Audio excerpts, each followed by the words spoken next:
Welcome to Wiretapped Troops. My name is Jesse Perez. I'm here with Mr. Wiretapped Troops Leland and Mr. Jack Simmons, our comedian.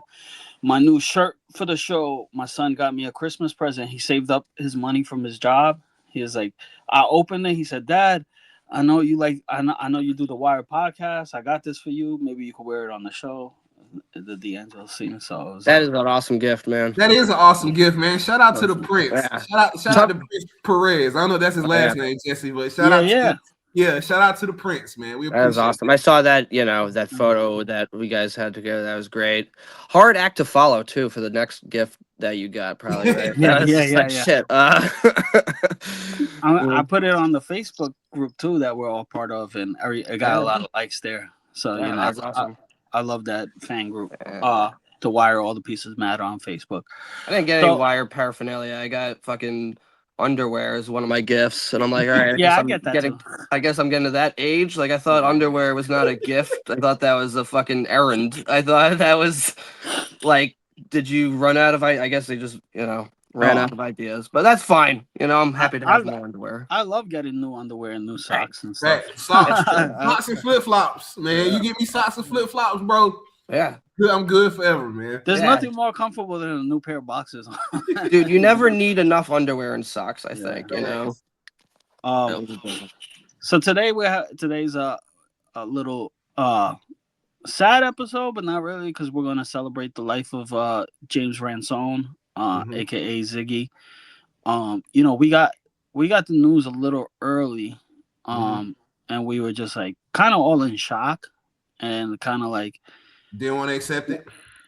well, we were kind of wondering how come it didn't hit no big outlets, right? But all the signs were there, so we won't get into any details. The important part is that he transitioned on around last December week. It 19th. was December 19th, and he left behind a family and kids.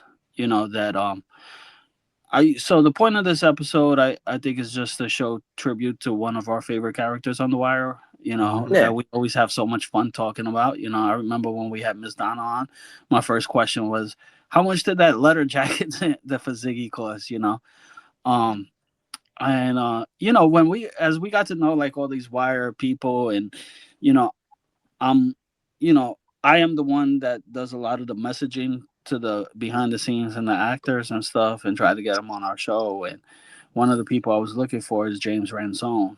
And I was kind of like, and I was putting like leads out there to get him on the show, and I was like, and then the hit of his passing, I was just like, wow, man. Like, and it was while we were reviewing season 2 also, which is crazy, Mhm.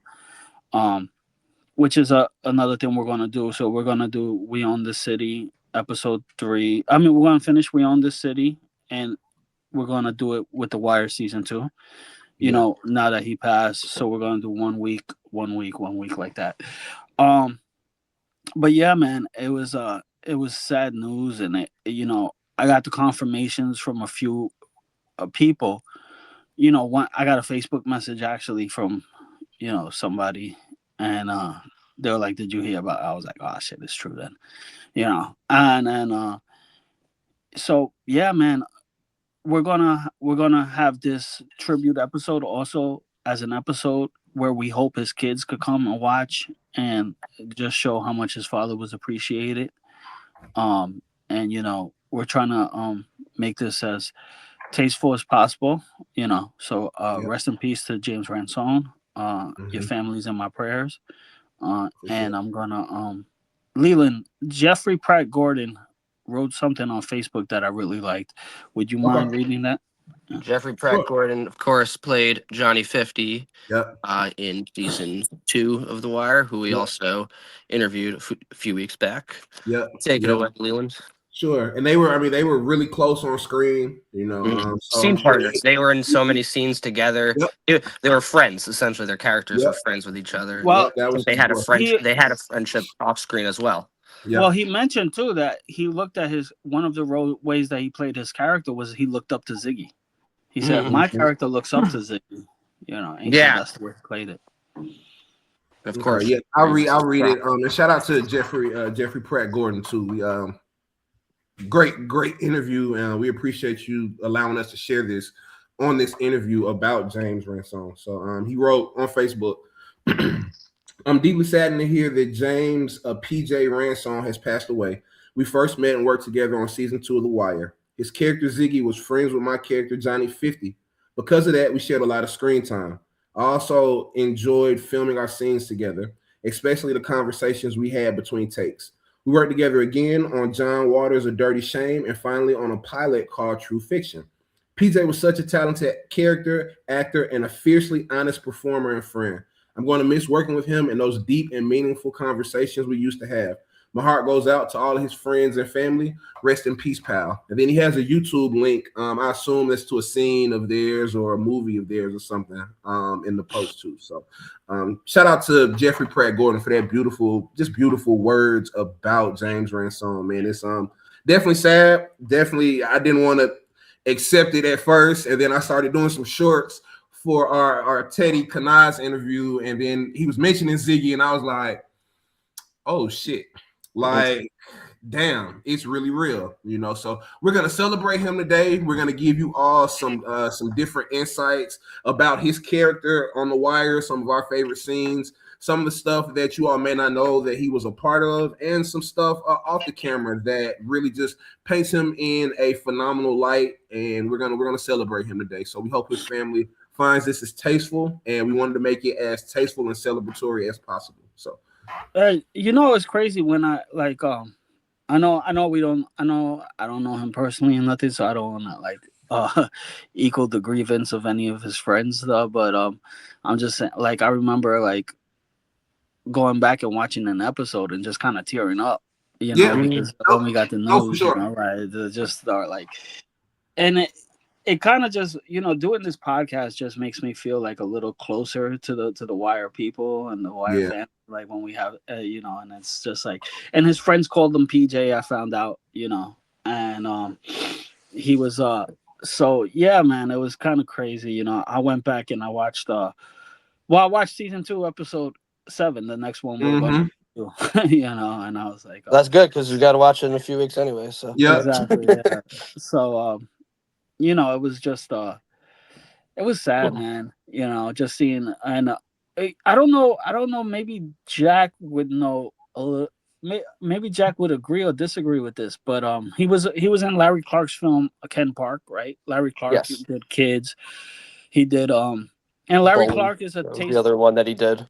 on his own. Like he's a 55-year-old. He was like a 55-year-old guy that did like movies about Yeah. space skaters. Well, So okay. So yeah. So he's a little controversial, right? But as a you kid, want? as a Oh kid, yeah, I dude. loved the realness, the grittiness. Actually, you want to get into that now because let's talk about it. So Ken Park. Yeah, Ken Park starred James Ransone. Came out 2002. Larry Clark's made some his movies are phenomenal, extremely controversial because they have a lot of graphic sex scenes Mhm. with actors that depict minors in a couple of his movies. So Yeah.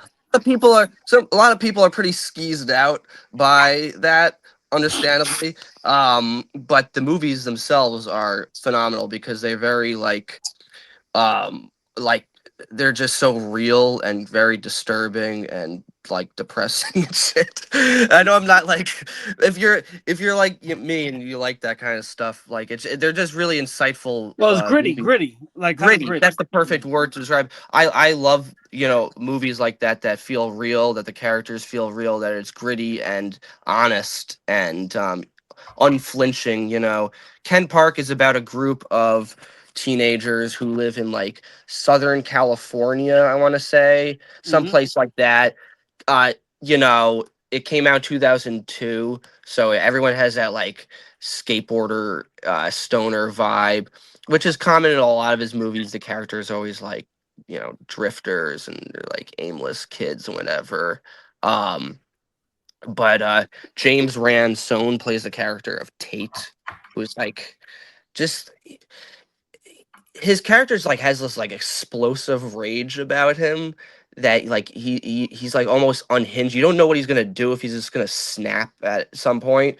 But he's Like he also was like raised by his grandparents, right? Like I Yeah, remember he snapped when they like made up a word on Scrabble. He's like, "That's not a word," right? right, exactly. He raged out as great, but he's also like very sweet and kind. So there's this scene in the movie early on when his character just walks outside and you see like these girls playing hopscotch and you start to get worried because you're like, "Oh shit, like what is this guy gonna do?"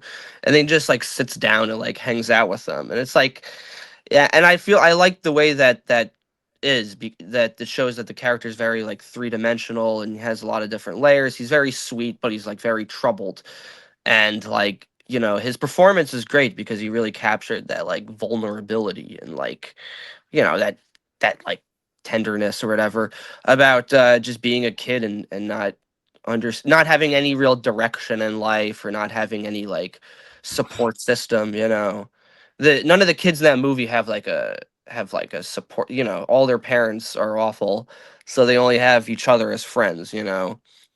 um and yeah, that was like I think his big breakout role. Was directed by it was written by Harmony Korine, also, who I don't know, Jesse or He Leland, if wrote you're Kids. familiar. Yeah. Yeah, he wrote Kids. He's also a very interesting guy. He Well, I directed the think Larry movie. Clark met him at a skate park, if I'm not mistaken. Okay. Yeah.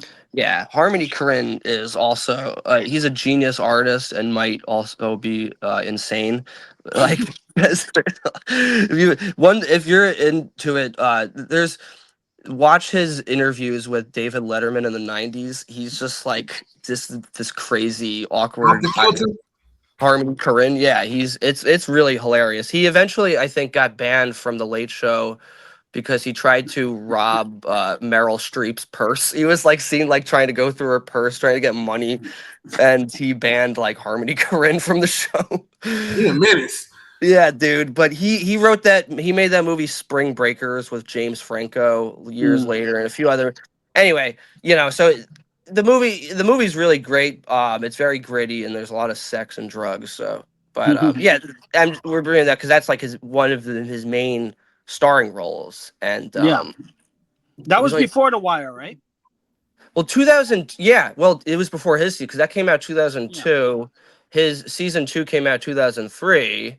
Yeah. Larry Clark also made Kids starring Leo Fitzpatrick, who was Hmm. in The Wire. So Johnny. kind of Well, I was interesting that gonna two of say, the didn't James? actors.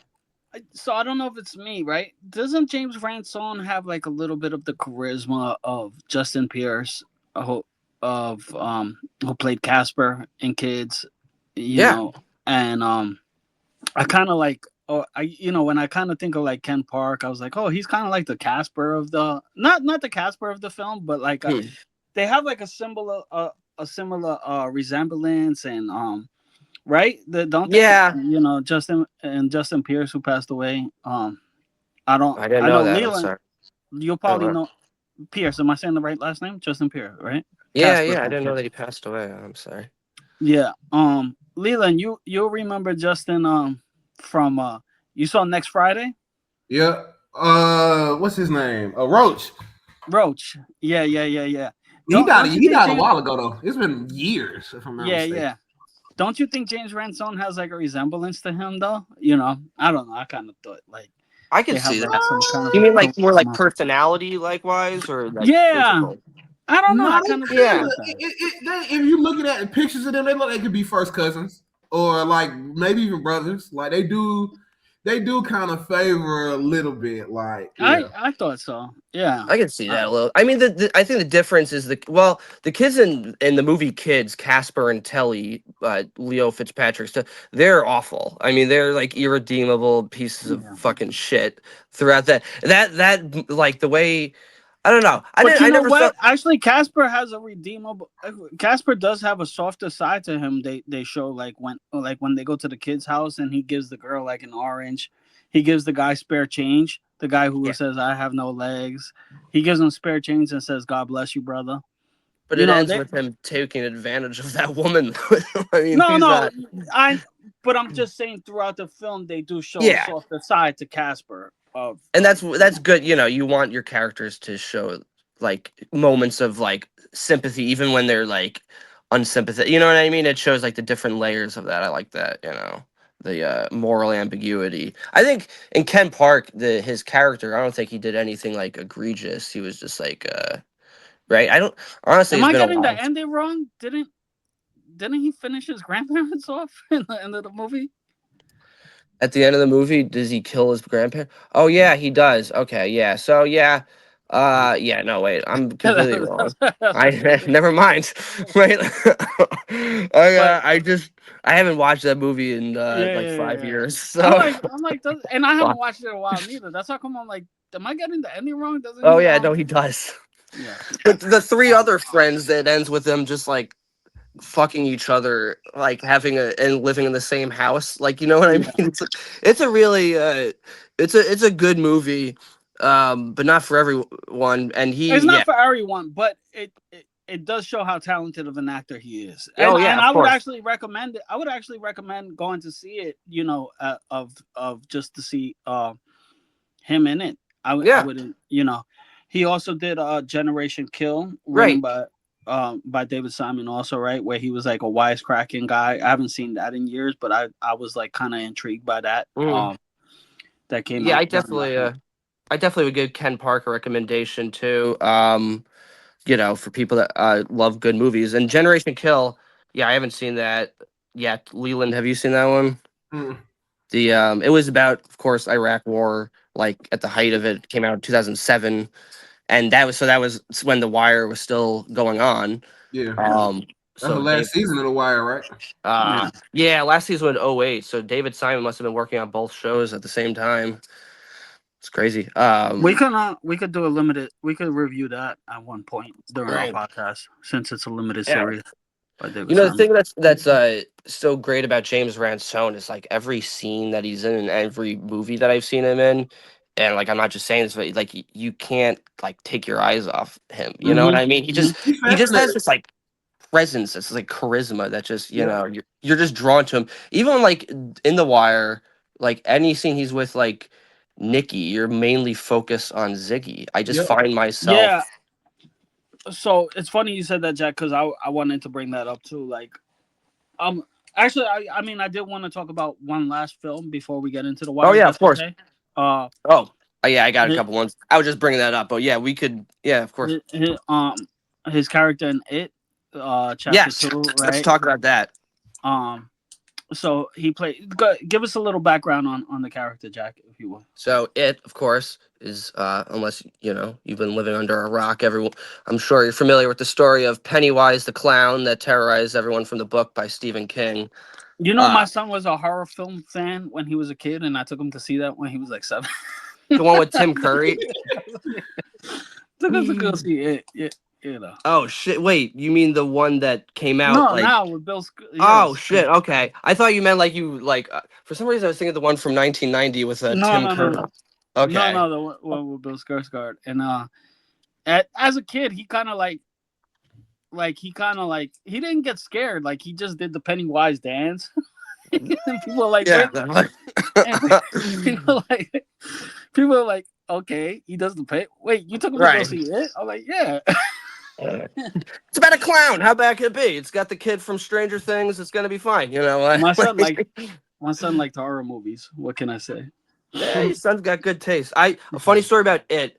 I remember in Blockbuster, when I was a kid, I was roaming through the aisles and I saw a DVD case of the It movie from the TV movie from the '90s with Tim Curry as the clown, the big claws. And that movie, that picture just scared the shit out of me for several weeks. I could not get that out of my head. Just like, what the fuck is that? A demonic clown. The I think movie. the only horror movie that really like scared me was Mm, Pet Cemetery. yeah, that's a Like dark one. picturing a little kid, like let's play, Daddy. I'm like, don't Oh show me that. yeah. Like, yo, that's like, yeah. What about you, Leland? What was the first like movie that just scared the shit out of you? Scary movie. Like y'all gonna be like, Leland, you tripping because it's not even that scary. I don't know if y'all have ever seen Tales from the Hood. Mm. It is. No, of course. So yeah, that's a scary movie. It, it was, and this was when I was a kid. Like it was just they had this kid, and the monster would come through the door. So for years, I used to just sleep with my door closed because of that movie. Like that's why I think it's the scariest movie. But I like gotta see that. it's like a funny, scary movie kind of thing. Yeah. The whole kid with the monster in the door is the reason I used to sleep with the door closed. Dude, You know. sometimes the most random things will just like leave that view on you. I mean, I remember when I was like 5, I watched Deep Blue Sea, The and I shark. thought that sharks were just like that. I thought they were like 50-foot long killing machines for like the longest time. It's, that's just it. Well, just, yeah. Also, sometimes like not even scary movies will just, that like aren't movies that aren't meant to be scary. Will, like Jumanji scared the shit out of me when I was a Really? kid. The scene when he's like with the big spiders that come out, I was like, what the fuck? Yeah. For me, like scary stuff, like it has to be stuff that I'm actually scared of, which is not hardly anything except needles. Like I don't like watching scenes with needles. Like I Yeah. close my eyes still. Like I don't You like wouldn't watching. want like the torture movie. Yeah. Yeah, like I think it's what movie was it? Saw 2. Mhm. I think it's a scene the lady they throw her in like a thing of needles. Like I'm like, oh no, I don't watch that shit. Like, Yeah, that was like a very specific. That was like the days of like the torture horror films, like yeah, Hostel. It's like get them out of the, and a yeah. lot of like blood and body parts getting severed off. Anyway, it is split into 2 parts, right? The original part, the first movie is when they were kids. The second movie, they're adults coming back to Derry, Maine, um, and they so in 2019 was the second, the sequel to the one that came out 2 years earlier, directed by the same guy, Andy Machete, I think his name is. And James And Ransone was in both of them, Jack. no, he was in the second one. The He second played one. the adult version of Richie. Like Okay. so, the kid version was played by Jack Dylan Grazer, and Richie is like this like hypochondriac who I think he has like asthma too, in the movie, and he's very close friends with the character of Eddie. And in the second movie, Eddie is Bill Hader, and they all come back to Derry, Maine, because they're like, we need to, take care of the monster once and for all. And like, yeah, again, he plays the version of Richie coming back, and the second movie mainly focuses on Richie's friendship with Eddie, Okay. and it reveals like at the end the twist is that like Eddie was really in love with Richie the entire time, and he brought that like, yeah, he's a very like in touch with his emotions kind of actor, so the Hmm. performance is really great. You really like get emotionally invested with these characters, even Yeah. if the movie's only like for a couple hours. You really like feel for them, and yeah, he had a great performance, especially his back and forth Jack, with I Bill think you got Hader. the names wrong. Richie, I think you got the names wrong. Richie's the wise ass, right? Hold Isn't on. Richie the wise ass and Eddie the hypochondriac? Yeah, Mm, I'm pretty sure. I think that. Wait a second. Fuck, you're right. All right, I'm sorry. Richie is played by Bill Hader. Eddie is played by James Ransone, and yeah, okay, never mind. You're the names guy. I'm not good with. I'm sorry about that, but yeah. So James Ransone plays a version of Eddie, and yeah, it's mainly like his friendship with Richie in the second one. That's kind of their characters together, and Yeah. it's all about them coming back, like how their lives went beforehand.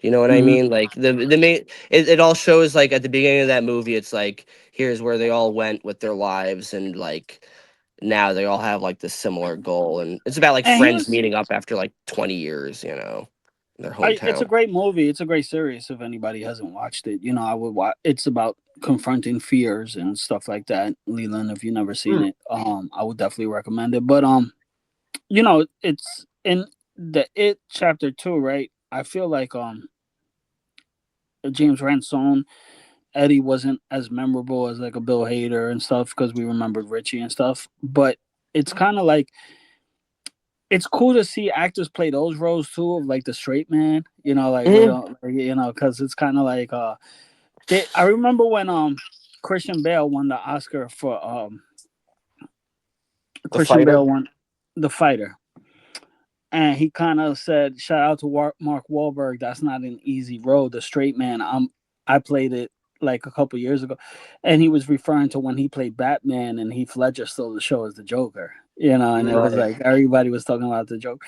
It's kind of like, and so it's funny, right? Like when I've always been into like movies and freaking the cinema world's always been like my second love, my first love, to tell you the truth. But like it's kind of like I remember like when we were 17, we had like a little handheld camera, and I'm like, I'm gonna make us a movie, and we're gonna shoot. So there's a movie with me and four guy friends. There's no girls in the movie, like, and the movie is just me fucking me. And I was like a good kid, but like the character that I made myself was like, I'm always getting us in jams. I sold the drugs to this guy or and I was like, kind of like a Ziggy character. I swear, I mean, I wish I could find a VHS tape, but it was like, Wow, now we have to see this. I know, right? That's what I was Let's thinking, try. Jack. Well, you gotta I find was the footage, bro. I'm We gotta pretty get a sure it's lost VCR. in You know? time, but I would have It's loved not to see it, lost. because I trust me, I would put it out there. I'm not. What's the name of it? I don't think we had a name, bro. Now that you mention it, but I remember me just being like like so inspired by like the Larry Clark film. I remember like the first scene, and this would be like a little graphic, but like it was me with a shaving cream, but and I'm like, I thought that was like edgy for the time, like This and guy is breaking the rules, man. yeah, but it was like, but it was and then it was kind of like my character would get deeper and deeper in the hole. So like my point being, like, I feel like the villain character is always like a fun character to play the fuck up, Yeah, of right? I course. think actors have fun with that. Oh yeah, for and sure. and we'll get into James Ransone perfecting that, right? Hmm. And The Wire. But shout out to him in this role as well, because like I don't think the straight man's that easy of a role. Absolutely. I think it's an underutilized thing, and it showed that he has range, that he's able to play the multitude of roles. I mean, when I think of like the straight man, the ultimate straight man, I think of the show Arrested Development and how like Jason Bateman plays Michael Bluth, who's like Oh the yeah. ultimate straight man, but he's also like the everyman. And he's a very relatable guy, and you need that character when all the other characters are all like weird and zany and over the top and everything. You Yeah. need you need somebody to like balance that out. And Yeah. the humor comes mainly from like Jason Bateman plays Michael Bluth, Michael's reactions to the other characters, and it's like you relate to like how it's like how an average person would relate to them, and so you need that sort of like, yeah, you need that balance. And so Richie, played by Bill Hader, is like he's over the top. He's a wise ass. He's like he was a stand-up comedian. They showed him, that was what he was doing beforehand. And like then he gets brought back into there, and his main best friend was Eddie, and they had this like relationship, which is like, it's a fun, friendly relationship. They're always like busting each other's balls, like how guys would do, and but of course at the end you realize that there's like this underlying affection that they had toward each other, and that Richie was really in love with Eddie the entire time, and it's kind of sad to see at the end that they never were able to like be openly together with each other at the end. It's kind of like a tragedy at the end of the movie, and so like but it does show his talent in playing like a real subtle role about a guy who's just like overcoming his fear. That's the thing, is that all these guys are adults, and so they're like, all right, let's go back. We're taking on like a big scary clown. We can handle this. And so it's like it's coming back to your childhood fears and confronting them as an adult and seeing how that perspective changes. And Okay. that was kind of like his role in that. And yeah, just like did a fantastic job. He was also in a very popular horror film, which I have not seen, but I read this great article from RogerEbert.com beforehand, which discussed it in the movie Sinister with Ethan Hawke. Mm. And he plays sort of like a paranormal investigator. He was so like his character was so popular that in the sequel he was the main actor in the movie. Damn. And it's He like, was in the Black Phone movies too, right? He was in Black. I don't remember him in there, but it's on his IMDb. Okay, so then he definitely was, which is made by the same director, Scott Derrickson, and so it's to be able to shine that well in a movie in which like Ethan Hawke is the main actor is like that takes a lot of charisma, and yeah, he had this like forcefulness. That's the thing is that he wasn't a big guy, but he just had this like almost like Presence. intimidating. Yeah, he had this presence. He had this intimidating presence to him. The other thing I saw him in, and I'm like one of like the show only ran for one season, and it was supposed to be like the replacement to Breaking Bad on AMC. It was called Low Winter Sun, Okay. and it starred Mark Strong, and it took place in like Detroit. And I remember James Ransone played like the villain in that show. He was like Okay. a tough criminal Damn. motherfucker, and he was kind of scary. Like his character is pretty scary. So it was definitely a good He's role. got If you some could, range on him for sure. yeah, for sure. And then with that, I think it's time that we get into talking about the meat and potatoes, which is Ziggy Sobotka. In Yeah. 31 minutes in, we want to say please like, share, subscribe, comment, Wiretap Truths. We appreciate all the love, all the support. We are approaching 125,000 views as a channel, so we appreciate all the love, all the support, all the fans. Thank you so much. All right, let's get into it, y'all. All right. So while Jack said before, one of the things I love, and I know Leland's been waiting for this. Like he was looking at us like, all right, when are we gonna get into the wire Yeah. talk? Sick of talking about Larry Clark. Holy shit. Whatchamacallit. By But the way, And sorry, that's I'm just sorry I because missed. I live under Yeah. a rock, y'all. Like, I don't, movies Nah. have to find me. Like, I don't really, my wife had to tell me, hey, watch this movie. I haven't seen, y'all could list the best movies from the last 5 years. I probably haven't seen any of them. Yeah, I Like, got you. no lie, So, Yeah, I gotta catch up too. But by the way, sorry I mistook the names. For those at home, I'm horrible with names of characters and actors. I've been calling Matt Damon Mark Wahlberg for the past like 10 years. So that's the way I am. My brain operates. But yeah, man, Ziggy Sobotka. What's um, interesting about Ziggy is he wasn't like, I mean, he was one of the main characters in season 2. He's only on for one season, but he leaves like really just like an impact. He yep. becomes so, you know what I mean? He really is well, like one of the main characters you think about.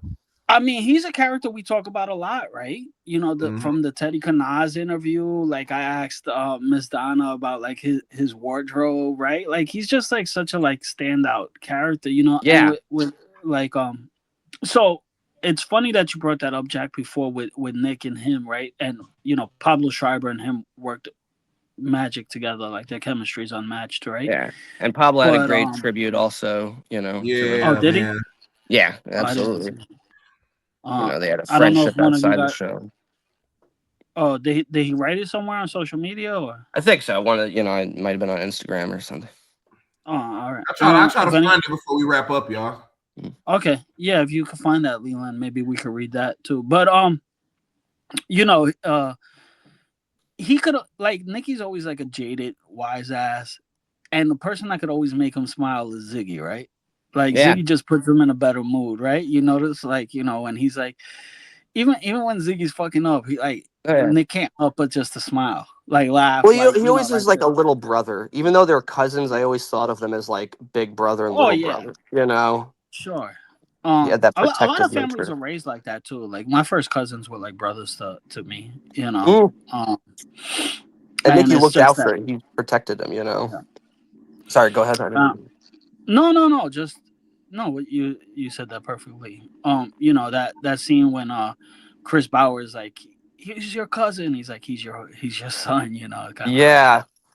I love that Um, scene too because as soon as he said that, Frank was like, "Oh shit, you're right." I completely yeah. just overlooked the fact that Yeah, but I Um, know where Frank was coming from too. Like you're supposed to take care of your little cousin. It's like mhm. when I was a kid, if me and my brother would get in trouble, my brother would get in trouble. It's just the way parents were. Like you're supposed to be looking out for him. And same thing for me and my sister. If my sister got in trouble, where were you? So it's Mhm. just like a family kind of dynamic of like that. And I will, while we're on the topic too, Jesse, I found it. I'm gonna go ahead and read it too. This is from Pablo Schreiber. Is it Schreiber or Schreiber? I think Schreiber. Schreiber. Leaf Schreiber? Schreiber's little brother. Yeah. This is from his Instagram 6 days ago. Give love in the largest quantities you can to all of those you care about. Life is fragile and delicate and gone in an instant. Live with purpose and intention. Pour everything you have into every moment that you're here because it is so fleeting. I love you, PJ. I'm so grateful that we were able to share such a monumental experience together. I learned so much from you. You've been in my heart and mind ever since. And now you have given us the greatest reminder there is. Be here now. There is nothing else.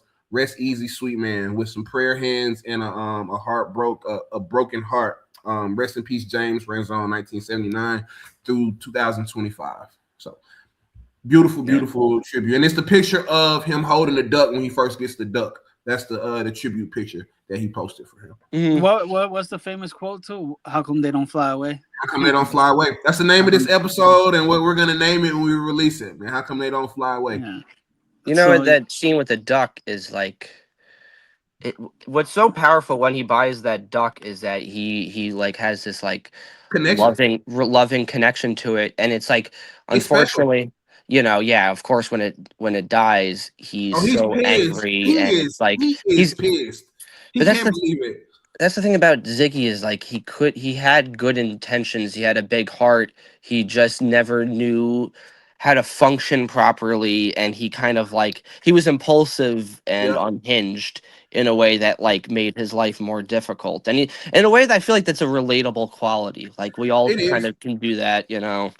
He wanted I to feel a sense of acceptance some way, somehow. He wanted to feel like, hey, I did this, or I brought this duck that gives everybody happiness and pleasure. We're at the bar. Granted, we're drinking alcohol with the duck, kind Hmm. of thing. But it's to come in and make everybody smile. When he walked in, everybody was like, Ziggy, what are you doing with the duck? Like, it was a happy moment, and that's Yeah. why he got it. He didn't intend to kill it, but they were feeding it alcohol. And it is a special moment when he gets that duck. He looks at it, he holds it, and the picture that Pablo posted, like it's him, like kissing the duck almost. Like that moment with the duck is special. It's a special moment for sure. And you and know what, people I was just watching. choose to blame Ziggy and stuff. My bad, Jack.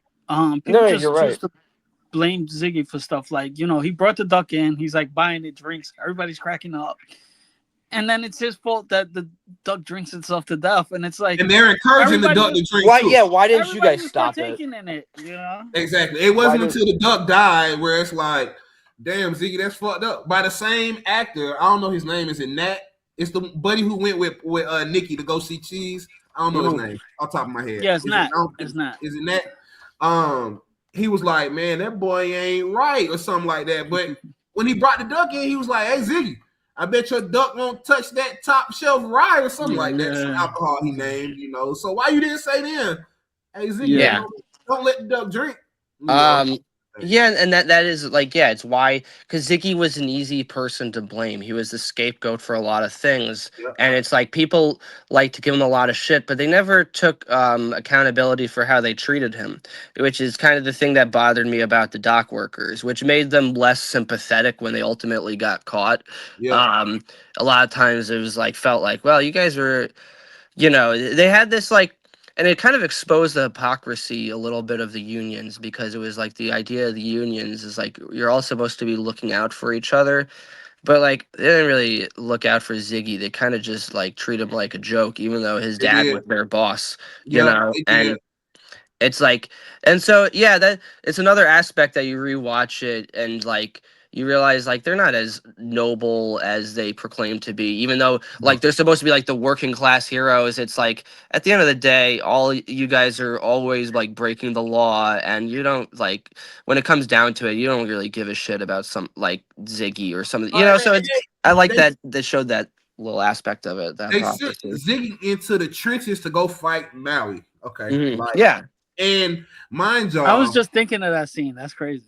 mind y'all, the scene where Beatty goes to go talk to him and is asking, he's like, I got some beer, some Bacardi, you want to come in? And then they end up going to the diner or whatever.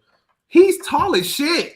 He's literally at the top of the doorway. Like, Yeah. he's big as hell. He is not small at all. And when Ziggy goes up to him and he punches him, you can see he don't come up but like to his chest. Like, he's Right. He tall as shit, bro. Why would y'all encourage that man to go? But like he said, Ziggy had some stones on him, or he said got some grapes on him. He like banana too. You want no hoe, you know? I Yeah, to wasn't. go to a guy like twice your size and do Yeah, that is I really wasn't. I'm not no bitch or nothing like You that. You know, fuckers gave me bad advice. You yeah, gave me. you know, I'm gonna stand on principle, and you know, he went at him, but Maui, man, he was big as shit. Like, if y'all Mm. just Yeah, go that. back and watch that scene of him in the doorway, he's got to be 6'5", Yeah, he's a six, huge dude. six, baby. Like, he tall as shit. Yeah, And you he's know and that's not a standout scene on its own, right? But if you think about what he brought to that scene, that's how Oh come it's yeah, memorable. I love that scene. Mhm. It's one of them rewatchable scenes. I tell y'all, if I'm watching an Yeah, episode, I'll Yeah, rewatch it. That's one of them. Cause Ziggy he's like, you know what? Fuck it. I'm about yeah. to. I'm going. You know, I'm about to go do this. And he questioned it at first. He's like, oh no, he built kind of solid. Like right. You y'all know what? The other really guys wouldn't have like Horseface wouldn't have had the courage to fucking go up there. no. You know, her Horseface is a pussy ultimately. Hell But no. fucking Ziggy's not afraid to stand up to somebody. He I, went, man. He went at it, man. And it sucks because it was like he wanted acceptance from yeah, anywhere, almost like just anywhere. Even him going out on his own and do the stolen car thing, like you know, it's him yeah, trying to separate from Nick and be like, you know what, I'm smart enough to make my own play and do my own thing, like kind of thing. But if Nick had maybe work with him a little bit more, and I get why Nick wanted to be reserved. He looked at Ziggy as kind of like, you know, a crash out, or you know, just not really business minded like he was, and people didn't take him serious. So I understand it from Nick's perspective. But if Nick had just, you know, kept him with him, right. maybe he wouldn't have thrown the money out the window. Maybe they I wouldn't. think it's more responsibility to be on his dad, though. I think Frank should really like. I think Nick. I think it's. Nick I did think everything he could for Ziggy. yeah. I think it's ultimately Frank's. Nick's got his wife and a daughter to Kid, take care of. Frank's his dad. That's your dad's responsibility. I think Frank's weak that's true. spot as a character, and That's like I true. said, Frank Sobaka's one of my favorite characters. But his weak Yeah. spot was that he didn't really take care of his son that well. He And kind we of mentioned that too, Jack, on the episode about them when they were walking down the street when they left the bar. You know, it's literally the only scene in the right. whole season 2 of them having a father-son moment, like a Yeah, real bond, moment, and it's other than so and leaving it the feels restaurant. so real. We talked about Yeah, it, like how it's such a real conversation between yeah. father and son.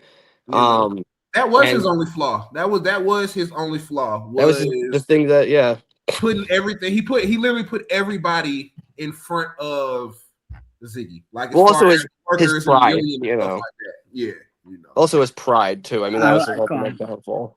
you know, I like the scene. I mentioned it on the Teddy interview too. I remember I like the scene that you know, he's like Ziggy's like, hey Boris.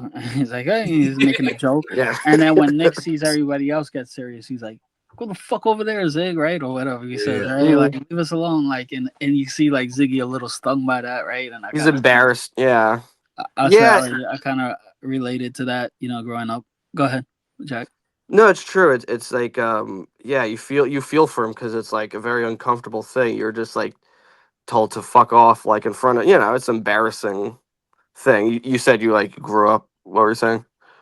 No. Like if my brother had like some friends over and I'll make like a joke or something. Like I was like a little weird kid, so like he'll be like, and he'll be like, yo, he like my brother joking on me in front of like other friends. That hurts. That's a different kind of sting, you know. It is. You know, it's like Older siblings can be assholes. That's for sure. yeah, you know. But I was the it's youngest, but you. Go ahead, Jack. You were the youngest. You said. yeah, I was the youngest too. I get it, man. Of course, you always love them, but they can be fucking dicks. Oh Like, yeah, for sure. Do you think maybe that's an empathy we might have with Ziggy, or because we're younger, maybe the younger siblings have something to Ziggy that older ones right. don't have? Like, Maybe what? because I Yeah, mean I'm an older sibling. I mean I'm an only child, but my dad when he remarried, I grew up with my stepbrother. So I mean he's my brother, but he was Were younger you than me. ever dismissive towards them, Leland, with friends around? Dismissive. Nah, my little brother had like he always had like a mouth on him, like kind of thing. So I mean we would go at it, kind of thing. Like it was all love all the time. But Yeah. like he was always like, yeah, I'm better than you at this, or you can't beat me in it. Like we was always competing. He always thought like he wasn't the little brother, like kind of thing, like kind of thing. So I mean, we definitely had our run-ins and stuff with each other, but Mhm. it wasn't never like dismissive. I still to this day, I love him to death. Like, you know, we Oh probably yeah. talk not as much as we need to because he's in a whole other state doing his own thing. But like, I still to this day, I love him and my stepsister to this day to death. I love them both. Yeah. That scene with the dad visiting him in jail when he's like, Rough. she's out of it, pop, about his mom, and he's like, I like the, because he kind of saying like, I could never be like you, right? And Mhm. oh, I kind of feel that too, not living up to expectations and stuff I of, think everybody can relate to that, you know. yeah, That was very relatable for me too. It was like you know, one thing about Ziggy that makes him one of the standout characters is he's like a young guy who's just struggling to form his own identity in a world with like kind of limited choices, you know. Mhm. Ziggy could when it's interesting we talk about the scene with the duck going into the bar because rewatching that I realize like Ziggy would have been a great stand-up comedian. You Oh, he know, was funny as shit. he had great timing in his jokes where he's like, was this isn't the first time we've hung out with a farm animal. He had like a natural showman presence. Like that would have killed at a show, bringing in being the blind guy with the duck. He would have been like a hilarious comedian. He was not. He definitely had some. He had some funny ass moments. Like he definitely had some laugh Yeah. out loud funny moments in season two. When he Like, is like, thanks for joining the. What was that line when he like when Johnny 50 figures it out? He's like, welcome to the party. Like yeah, he's welcome aboard. Something like welcome that. aboard. Yeah, no, he had a great. He was hilarious. Even when he called uh George Glikas like you Greek. Yeah, It's like, no, fuck. he That looked was him right. He looked him right in his soul called him a and was Greek cunt. like, "You Greek cunt."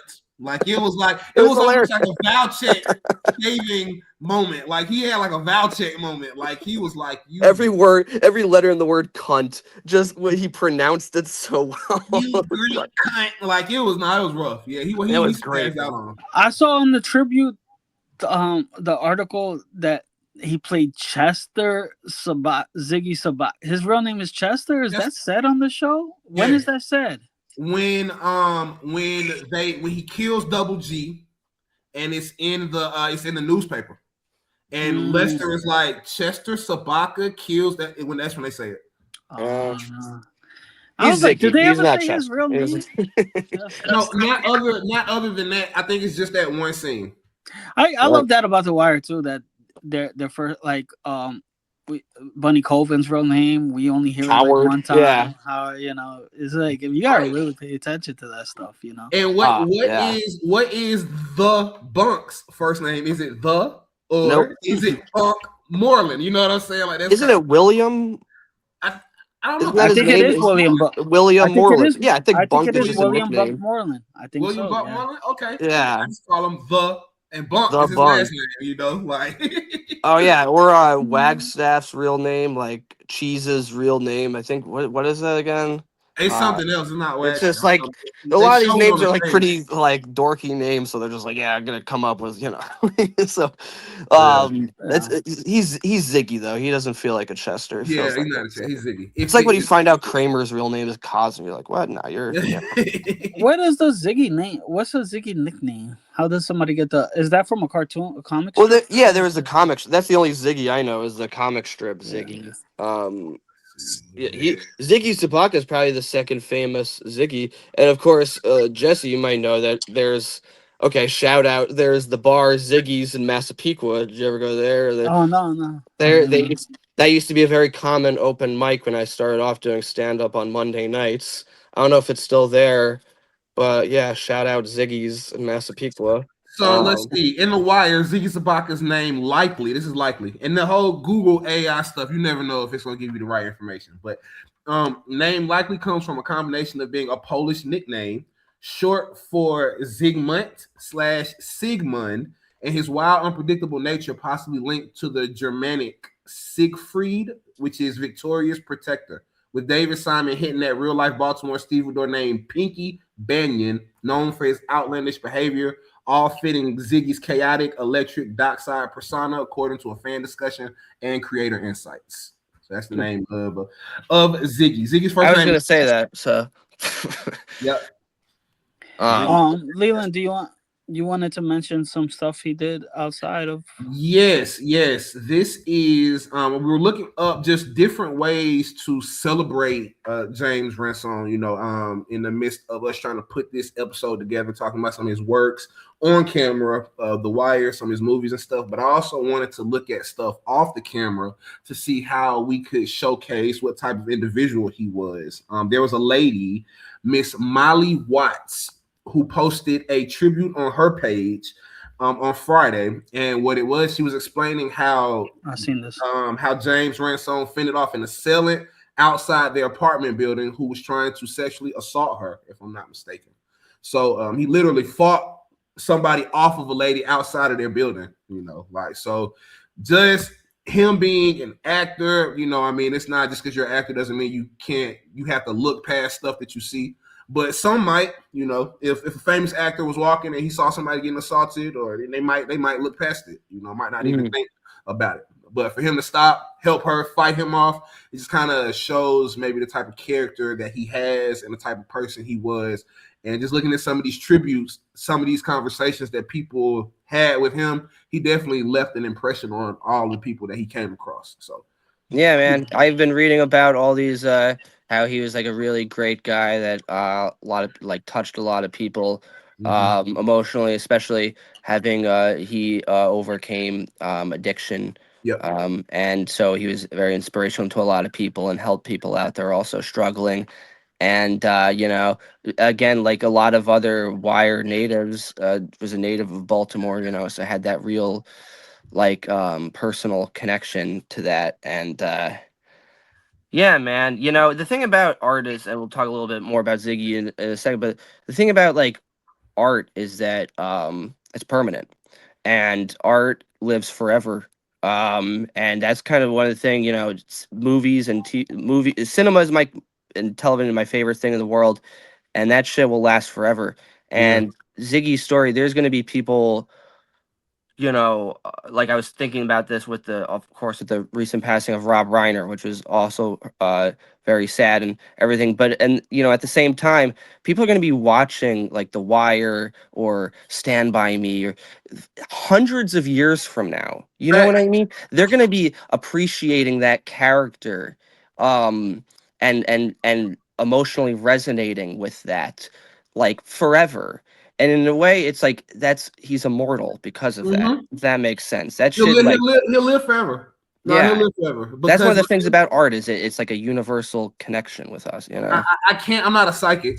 I can't say how long the nostalgia around the Wire will last. But I mean, it's been what 23 years. I think people will always appreciate it. I You know mean, what I'm dude, people saying? watch Like, movies. It's something that people still read Shakespeare. It's Watch yeah. just Mojo just recently did a top 10 on The Wire. So yeah, Oh, speaking of very Jesse, very coincidental. Watch Mojo.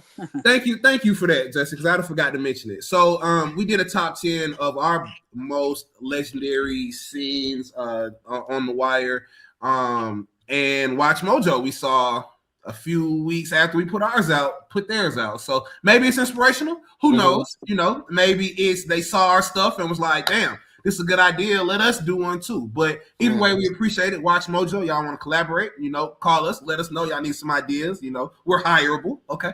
So Hold on, yeah, I'm reading a text message from my lawyer. He's saying that Watch Mojo in no way is influenced by wiretap truths, and any similarities between content is merely coincidental. Please don't sue us, Watch Mojo.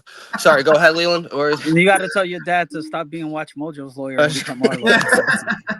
but yeah, man, it's we feel like we did a great job today with James Ransone. It's beautiful. What just before we leave, we'll each do one. What is your favorite Ziggy scene Yeah, from all of season 2? I like that Okay, idea. and then I'm trying to think. What do you all think is maybe his most iconic line from season 2? all right, so Um, go for Go it, ahead, Jess. Jack. Okay.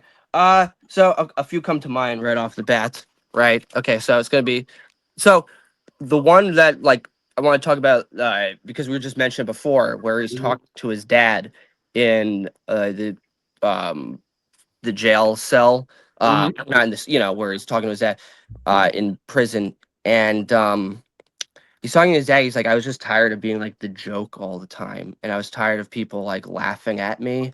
And it's like a lot of times when people are laughed at, they want to make other people laugh. They want to like lean into being the joke because Mhm. it's like their only way of coping with that.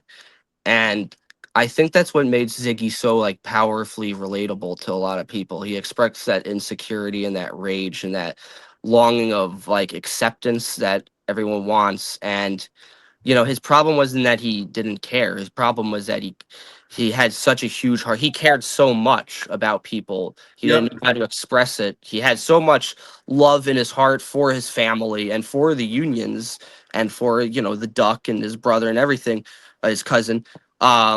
He just didn't know how to like Express it. express it and process it, and that really cut deep, and you really see that like vulnerability coming from an act. It's one of those scenes when like you watch it in the episode and then like you have to like pause after it ends because like, all right, fuck, I need to like process that before we keep going because it That's really. a tough one, bro. Yeah, and that's what great thing about The Wire. You don't expect those scenes. Of course you expect like the really gritty, awesome cops, the cops and criminals, but you don't expect those like really like human moments that really cut deep. That are like Frank they was come out of so nowhere. like I don't want to say shocked, but almost like I don't know what the right adjective is. Maybe fearful. Maybe when he saw Ziggy go back into the cell and he's just looking, he's like, "Fuck, it's really nothing that I can do," like kind of thing. Like Mm. he's just looking at him, knowing that he's been getting his ass whooped in there. Like he's just watching him go in there with all those hardened criminals, and he's like, "Fuck, man, this is crazy." But before Frank Sobotka died, he did get Ziggy moved. Yeah, Kind of of thing, course. I got at a least for question too. temporary. So didn't Ziggy get? Isn't Ziggy supposed to have less time because of the deal that Nick when The Nick deal Yes. flipped? that Frank put together was that Ziggy gets moved to another prison, and if you do that for me, then I'll tell you everything I need you to know. But as far as his time, he confessed to it, so they already had all the evidence and stuff But at with the that. But season Frank, two, the ending of the season two montage, we don't see that he's moved, right? Don't we just still see him like we kind of see get him in a. thrown We in there? don't know if it's the same jail or not. I mean, Yeah, but but we Frank see him kind of requested. scared in there though, not like a Yeah, but comfy at the jail. end when he's walking, that was they said they would grant the request. So I'm assuming that in that scene when he's in the orange jumpsuit at the end, I'm assuming that's a different prison. That's what Mm. I'm Yeah, assuming. we have. Because Frank Yeah, yeah. said if in order to do that, I need you to do this. And then Nick said the same thing. Like I wanna honor the same deal that my uncle was doing, with my Right, cousin. right, right. So I'm assuming that's a different jail temporarily. I don't know if that's the prison after the sentence, but they were gonna honor him being moved. So Hmm. And before we continue talking about the scenes, one of the most impactful scenes, he wasn't in it, but it's where Nikki is on the playground and he's You drinking stole with. my answer, Jack. All right, no, go ahead, Jesse. Go ahead, Jesse. Go You ahead, go. go No, ahead. this is you. No, this is you. You go. You've been waiting your turn. Go up, baby. It's your time. Your time to shine. No, go ahead, brother. Well, I'm just messing with you. Go ahead. all right. So that scene with well, I might need help with the exact words because they're talking about how back in the day they requested like what was the liquor that they request. You're gonna have to help me out with this one. what is it? What Boots Farm? Bullshire No, he Farm? brought like Boots Farm or something, right? He brought Oh yes, around. okay. Yeah. I have the line right here. You Actually, want a they Fireball? wanted two I think bottles of Pikesville Rye and Southern Comfort, Southern and then Comfort. That's what it he was. got Boone's Farm, and then he said that's what the college kids drank, and he wanted to be like thought of as cool, and it's like Boone's Farm. Looking it up, it's like sweet fruit flavored wines now often like malt beverages. So it's really sounds It's fucking malt liquor. disgusting. Yeah, Malt like liquor. Ford, like what, like old English type of shit. But it's Old weak. English Sweet. for Is that local. considered weak alcohol, y'all? Is it No, weak? it's kind of. It's a It's strong pretty. beer, actually. Yeah, Okay. It's pretty strong. Pikesville Rye is straight like whiskey, and that's southern. That's but then he It's gets like just this very nasty. cheap ass. Yeah, What? I mean, But it's like yeah, it's like give me a shot of tequila or for a local. Right, Like yeah, give me over. for a local instead of Right, like it's overly processed, fucking so much chemicals, shit, you know. Okay. But the funny thing is about he's just like he said he just said college kids ain't shit, you know, and Yeah. college kids ain't shit. I he love had that this line. pride about him that made him such a memorable character. The way he carried himself, he had a lot of like confidence in the way he operated his business, and like you know, even like the way he walked through the fucking the when he's talking to Johnny 50, and he's like, "Pick Mm-hmm. me a winner, Johnny." You know, he Yeah. had this like he almost like it's like he loved life, you know, and he Yeah. liked what he did, and he kind of like sprung up and woke up and was ready to conquer the day, you know, and that's kind of what I always liked about his character. It's almost inspirational. But what do you think about that scene, Jesse? Because Yeah, it's on the top of your I list. definitely. I'm gonna. Well, yeah, it's So I was gonna say my favorite Ziggy scene, but I was gonna mention that as my favorite. Nick kind of grieving Ziggy is that on the Mm-hmm. playground with Chrissy and the college kids ain't shit. I remember I randomly stand outside my house and go, "College kids ain't shit" for no reason. um, but it's like I just it was a good grieving scene, and I think it's a scene to go back and look at now with Yeah. Ransone's passing. Mm-hmm. It kind of hits even a little harder. As far And as it showed how much they loved each other too. Like it Yeah. showed how much Nikki and his sister loved him, you know. Yeah. um as far as Ziggy's James Ransone scene, um every scene he was in, he kind of stole, in my opinion. Mm-hmm. I kind of like I would say the prison scene with his dad, when he's like, she's out of it, pop, talking about the mom, and maybe she's taking another, or like, he's like, when I saw what I did to that kid, or the confession scene, that one when he's just Oh, like in a state of with shock. Landsman? Yeah, and he's like correcting Landsman, like, well, no, that's not correct, because he was kind of moving like He's this when I actually killed him. begging. Landsman's like, You know. Landsman was like, what the what's wrong with this dude, right? But it was like he just wanted it to be over, right? Um, so so many scenes, like you said, Jack. I mean, the scene with Method Man was hysterical. Ziggy Yeah. buying That's a classic. a leather jacket, like, but How about when he's dancing? He don't show your dick, Ziggy. Yeah, oh that's yeah, the probably, and I was opening, gonna say that's probably one of mine. Is her yeah, when we is an first meet. introduction to Ziggy. Like we kind of Mm-hmm. introduced to him being, hey, I'm lit. Like that's Yeah, kind of like how we are introduced to this character kind of thing.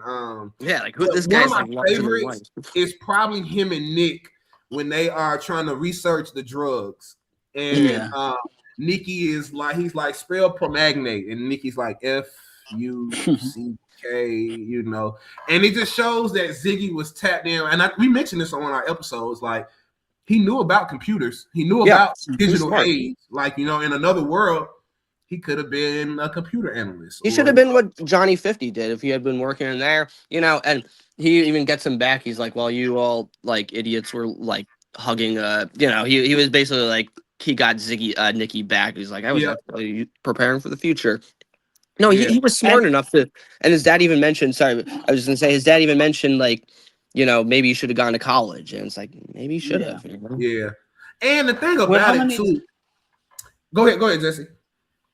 No, I was gonna say, well, how many times Ziggy fucks up, right? It's hard for you not to root for him too. It's kind of like, Of no, Yeah. course. Ziggy, don't do that. No, Ziggy, The Ziggy, ultimate with your style. underdog. Like, I told y'all I've gone back and forth so many times about, damn, I feel sorry for Ziggy. Damn, Ziggy, why did you do that? I'm like, I've always been right in the middle. Like, and every time I rewatch, I get swayed one way, swayed another way.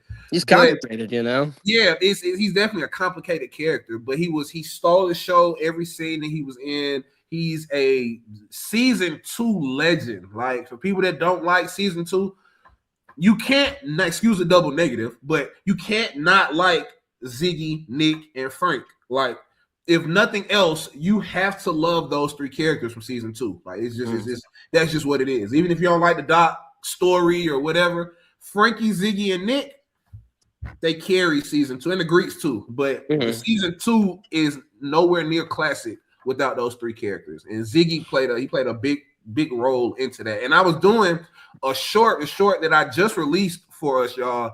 And Teddy Kanaz, Jesse, you asked him in our interview, you said, hey, why couldn't you just do right by Ziggy? You asked him that. That's the short that I just put it out before we started shooting. And it, when y'all see it, like if y'all go to our page and watch that short, you'll be like, damn, because Teddy is talking about just Ziggy's not a bad person. He's really not. He's just misunderstood. It's really sad. He just wants to be accepted. Like it's a eerily kind of sensitive scene with him talking about Ziggy as the character, and now we're celebrating his passing. Go to our channel, y'all, when we wrap up, and go watch it. Like it's gonna make you, it's gonna be like, damn, because he felt sympathetic when you asked him that, Jesse. Like he was like, he felt sad about it, kind of thing. Like, so. Yeah, he's the guy that's like misunderstood and wants to find acceptance in a kind of a uncaring world, and it does, The Wire pulls no punches with him, and you want his character to get a happy ending. That's how much of a likable character he is. You want him to succeed. You don't it's him sad when he shoots the guy to get too. over on Double G. We wanted Double G to do right, because you're right, Jesse. To this day, I still don't understand why he shorted him. Like, why you couldn't just do right? I think Jack answered that question pretty good on our podcast. They did it because they could, right? And that's what it came down to with the characters. Right. But like I said earlier, it adds another leg, because it makes the docs doc workers less sympathetic. And that's one great thing, is that nobody's completely good or bad. It's like real people. Everyone has legs and they're complicated. Their motivations are complicated. So you know what, Jack? You just gave me a good thought about something, because you just said nobody is really good or bad. Are there any characters that were 100% one way? Like even Kima did some questionable stuff. Like Marlo was pretty Marlo comes the closest to being pure evil. Pure evil. But the greatness about the Wire, is that gray area, right? Mm-hmm. Like I don't think there's any. Kima probably comes the closest to being pure good. Bubbles, though, I would say. Oh, Bubbles, that's actually a good one, Jack. Yeah, because actually, Kima gets hate on the Wire Facebook group. I remember I put a Kima. I don't get that at all. I mean, she's not pure. Because she was. I don't know. Y'all made me think about something. I don't know. I don't know if I can even formulate it in my head completely as a good enough topic, but I don't know. Ziggy's actually a pretty pure-hearted person. I think that's why that wrong. I mean, and you know what? The one more thing too, y'all. Just sitting here thinking about it.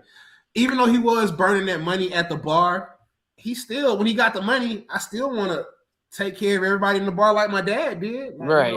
I want to buy a shot for the whole bar. Like, I just thought about that little scene. Even him trying to do that was looked down upon kind of thing. Like, so people were always kind of looking down on him in a way. So, but phenomenal character, phenomenal character. Imagine season 2 without Ziggy.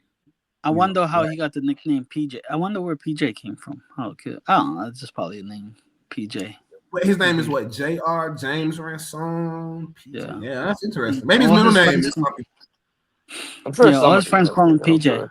Yeah. Maybe his middle name is P or J or something like that. Maybe Jeffrey knows, or I don't know.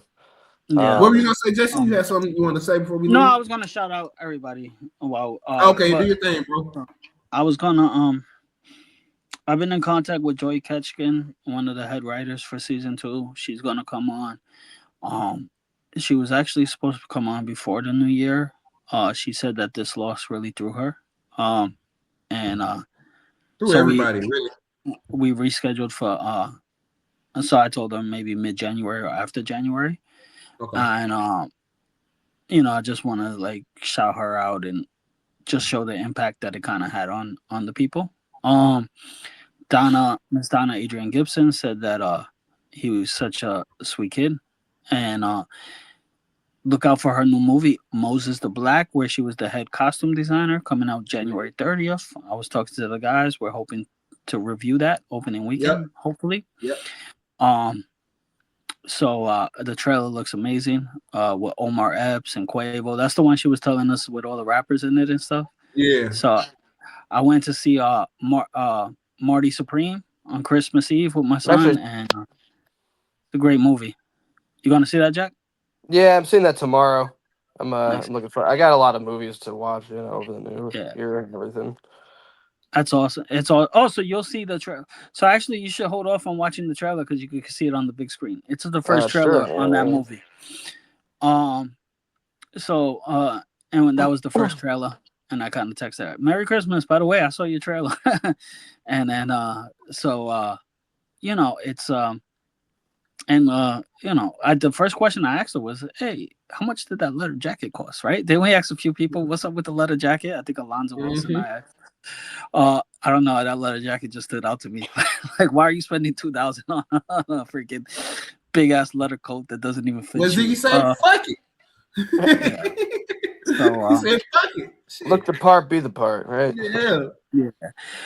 So yeah, man. And like I said, I had put the word out there, trying to get words through people of people, which is how we get some of our guests sometimes. And I was like, hey, how about, do you know James Ransone? Do you know James Ransone? And I was, because his social medias were kind of non-existent right now. Mm-hmm. But yeah, man. Rest in peace, man. God bless his family, but God God bless bless his his family, children. his spirit. He'll live forever, especially through us Wire fans. You'll never, like I said, imagine season 2 without Ziggy. You can't. You can't even.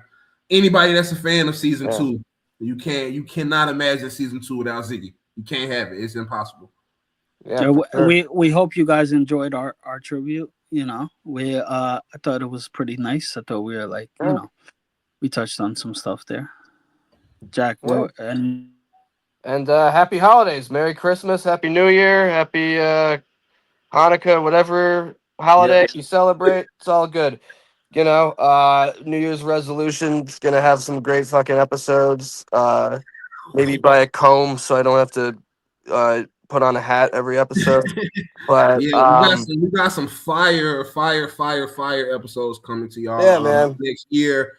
It's been 6 months since we started. The podcast is turned into something that I don't think either of us maybe planned to get to this level. We just three avid Wire fans who wanted to break down the show and showcase our love. I don't think either of us expected it to turn into what it's turned into. Definitely So not. we're all grateful, all thankful. All the guests that we've had on from, I don't know if you want to do the rundown, Jesse, but from Kamal Smith, you can subscribe to it's DRAHCIR TV on YouTube. That's a YouTube channel. Julito McCullum, if you go to his Twitter, you can reach out to him about his hoodies. Chris Clanton has a book out called The Law to Finessing Me. Maestro Harrell, who played Randy, you can go to his podcast on YouTube. You have Nakia Dillard, who has a master class on acting and acting school that you can sign up for. It doesn't matter the age. You can be 3 years old. You can be 83 years old. They take on everybody, all ages. Jamie Hector was a guest lecturer there last week. Respect. Yep, respect. And then you have who else? We have Alonzo Wilson with his nonprofit organization called SMP Rise. It's a nonprofit organization founded by Alonzo Wilson, who was the costume designer behind The Wire. You have Miss Amanda Johnson, who was the assistant costume director on The Wire. You can visit the Amanda James Gallery, 400 Gulfstream Boulevard, Delray Beach, Florida. And if you want to reach out to the lovely and honorable Miss Debbie Young directly, you can type in www.linktree/Debbie Makeup, and you'll find her Linktree information if you want to reach out to her. So, and always shout out to our executive producer, the honorary Miss Donna Adrian Gibson. We love you so much. We appreciate everything that you've done. Merry Christmas to you. Hope you appreciate our Christmas gift to you and your family. So we appreciate you, Miss Donna. We appreciate all the fans. Again, please like, share, subscribe, comment. Wiretap Truce, and we are checking out. We will be releasing this within the next 48 hours. We're going to put this out for you all, just so you all could celebrate James like we did and appreciate his character, stuff outside of The Wire. We just want to showcase our appreciation to him and make it a celebratory situation versus being down about him leaving this earth. You know, 'cause he's going to live forever through his impact. So we just appreciate it. Blessings to his family, and we look forward to having you all on soon. Thank you so much. See ya.